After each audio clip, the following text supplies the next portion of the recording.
اعوذ باللہ من الشیطان الرجیم بسم اللہ الرحمن الرحیم۔ پیارے بچوں السلام علیکم۔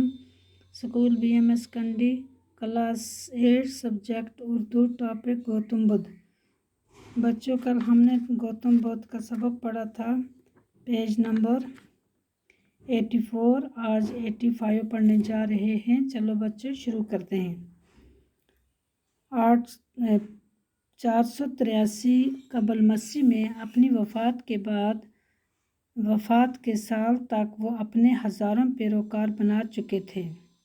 اگرچہ ان کے افکار تب تک تحریری صورت میں نہیں تھے، بعد میں ان کے چیلوں نے ان کا ایک ایک حرف یاد رکھا۔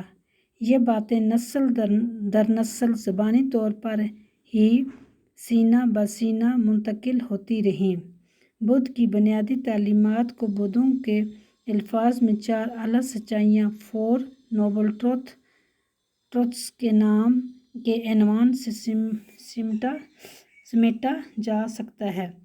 اول، انسانی زندگی اپنی جبلی حیثیت میں دکھوں کا مسکن ہے۔ دوئم، دکھوں کی وجہ خواہشات کا ہونا۔ سوئم، خواہشات کو پیدا ہونے سے روکا جا سکتا ہے۔ اسے اصطلاحاً نرواں کہا جاتا ہے۔ اس کے لغوی معنی پھٹ پڑنے یا تنسیخ کرنے کے ہیں۔ چہارم، اس کا علاج نہ کڑی تپسیا ہے ورنہ سیل پسندی، بلکہ میانہ روی سے کام لے کر یہ مقصد حاصل کیا جا سکتا ہے۔ اپنے حقائق کو بنیاد بنا کر گوتم بدھ نے انسانی زندگی کے لیے 8 رہنما اصول قائم کیے، جن کو اشٹانگ مارگ 8 اصولوں کا راستہ بھی کہا جاتا ہے۔ 8 اصول یہ ہیں: نمبر 1، صحیح علم یعنی درست نظریہ اور مناسب معاملہ فہمی، یعنی اگر بنیاد درست ہے تو زندگی درست ہے۔ نمبر 2، صحیح ارادہ، درست ارادہ ہی نرواں کو راہ دکھاتا ہے، یعنی نرواں حاصل ہونے پر تمام دکھ فنا ہو جاتے ہیں۔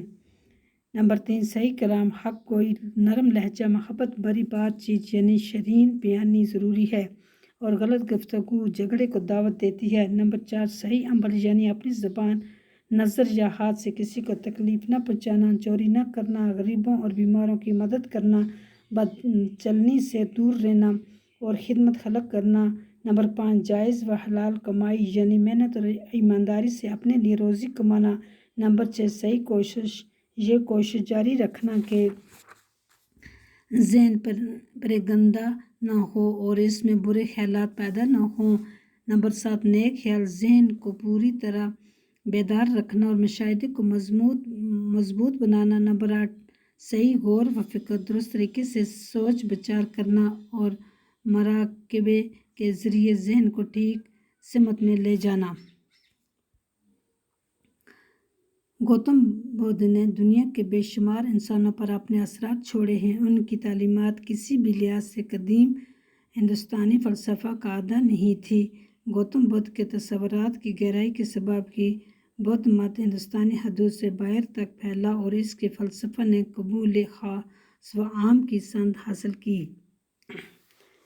الفاظ معنی: پرتعیش، عیش و عشرت سے بھرپور، ناز و نہم والی، ہوگے عادی، قبل مسیح حضرت عیسیٰ علیہ السلام سے پہلے، بیکل، بے قرار، بے سکون، بے چین، بے آرام، اہل ثروت، دولت مند، مالدار، نومولود، نیا پیدا ہوا بچہ، مہرہ، خالی۔